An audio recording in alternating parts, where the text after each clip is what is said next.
So we sit about a couple of weeks away from the end of the NBA regular season, and as a result, we know what that means. What's a fast follow to the end of the NBA Finals? The NBA Draft. And a couple of weeks ago, you had the draft lottery, Orlando being the big winners, ending up with the number 1 overall pick and the right to choose whatever big man I guess they ultimately want. So, with that said, felt like it was a good time to get in the swing of things for the next few weeks and give you an NBA mock draft. Yeah, this is version number 1. And I'm sure I'll spend a little bit of time over the next couple of weeks watching guys and doing more studying and getting a better gauge and a better sense of how the draft could potentially play out and where guys could rise, guys could fall, where everybody will feel like they position. But you certainly are welcome to respond to my mock draft that I haven't put a super ton of amount of time in, but just a little bit of time. I'll put all 30 picks from round 1 in the description box below. And then, like I said, you are welcome to tell me what you think. Who's going to rise? Who's going to fall? Who's underrated? Who's overrated? How much of a bust do you think Chet Holmgren is going to be? And blah, blah, blah, blah, blah. So, yeah, let's go ahead and get started. And the first thing we really hone in on is the general consensus, it feels like, the general theme right now is that you have a clearly top 3 established. Like, you have this top bucket, and then everybody else, you figure out where they go afterwards. That's Chet Holmgren, the power forward / center from Gonzaga, Jabari Smith, the postman from Auburn, and then Paolo Banchero, the big from Duke. And when you have 3 guys that kind of profile at similar positions, although I'm not 100% sure that they exactly play the exact same style, so they are different guys, you know, it's understandable that folks will have different perspectives and folks will have different opinions on these guys. And I haven't even fully formulated opinion yet on whether or not Banchero or Smith or Holmgren is the guy that you should take, or if none of them should be the top pick in this draft and it should be somebody else. I could see with Orlando that with them getting into this top spot, they're going to want to gamble somehow, some way. Now, it probably feels like a Jabari Smith or even a Banchero is more ready to contribute on day 1 and the safer picks. But if you're Orlando, do you want the safer pick or do you want to gamble on the perceived upside? Now, look, I struggle to figure out what exactly Holmgren's upside is going to be. Because he is rail thin. I mean rail thin. And if you were talking about a situation like, let's say, several years back, Kevin Durant, he was rail thin.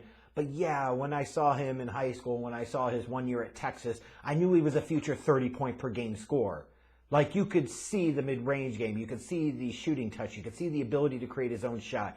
You could see the perimeter play that translated clearly really well. Holmgren's game is absolutely not that. So how much is a big with absolutely no meat on his bones really going to be able to contribute? That said, having a big that can really bang down low is less important than it ever has been in the NBA. You want athletes. Want positionless basketball, guys with versatility.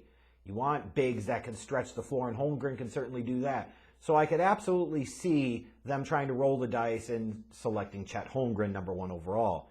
As far as Oklahoma City, if Orlando doesn't take Holmgren, I'm sure they probably would, and that would be logical for them with so many first-round picks over the next several years. Like, it makes sense for them to roll the dice and take the higher upside gambles that could be big bust. Because if you're Oklahoma City, more likely not, you know if you're ever going to be a championship contending team, you're going to have to draft, build, and develop your own championship contender, which means you've got to find a superstar or 2, which means that you're going to have to take some gambles in the draft. In this case, though, with Holmgren off the board, I've got Jabari Smith going number 2. Going to be a day 1 starter for them and should give them some major points and scoring from the front court. And then Houston kind of gets Paolo at number 3, which doesn't feel like a bad consolation prize for them. You know, this could be one of the things where you sit there and you say you got three bigs going, in theory, 1, 2, 3. You're almost glad to not have that first pick because you have more pressure to not fuck it up there. As opposed to if you're taking 2 or 3, you feel like you could take whichever guy you like the most.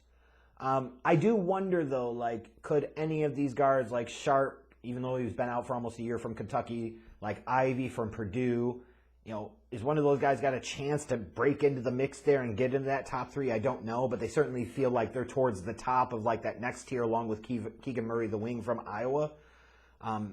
Sharpe going to Sacramento. You know, how many damn guards are you going to draft? But it's a guard-dominated league now, a wing-dominated league now. So, you know, Sharpe certainly has tremendous upside. It's just a matter of how much you're going to get out of him. Jaden Ivey, you know, for Detroit, you're going to pair him in the backcourt next to Cunningham. Could be a whole hell of a lot worse. And similarly with Keegan Murray from Iowa, a little bit of an older prospect, but certainly NBA ready now, similar to Chris Duarte last year. He was not 24 like Duarte was, but you know, Duarte was ready to play day one. And with Murray, he's both ready to play day one, and I think he's still got some upside. So it absolutely would make sense if an Indiana wanted him. Now, the general theme I see as I look at this draft right now is it's really weak on point guards. It's got a couple of bigs, you know, and it's got some athletic bigs at different levels of round one. So you're not totally shit out of luck if you're looking for one of those guys. But this is certainly a wing perimeter heavy, like combo guard, 2-3, you know, 3-4 type of draft. So if you're a team that's looking for guys like that, you might not want to feel the need to trade up because somebody probably is going to fall into your lap that will work just fine. And you could absolutely get to a place where you say that the guys like the Sharpes and the Ivies and the Murrays of the world that get somewhere taken in the first 6 or 7 picks might not be a whole lot different than the guys that are taken in the late teens or early 20s, similar to a couple of years ago with you had the Anthony Edwards, James Wiseman, LaMelo Ball, and then once it went Patrick Williams, there was a whole bunch of wing guys that were kind of similar in profile, similar in talents. Not maybe in terms of specific games, but in terms of like drafting a Patrick Williams at 4, how much different is that than taking a Saddiq Bey at number 20? And I mean, the honest answer is really not that much. So you could get in luck here. For the Bulls fans that are wondering, I've got Tari Eason, the power forward from LSU. Like, the thought of being able to get him at 18 is tantalizing. You could pair him with Patrick Williams in that front court. They need a guy with some defensive presence. They need a guy with athleticism that could run the floor. He could play with Pat. They could play the 3-4 at times. You know, certainly Eason could play the 4.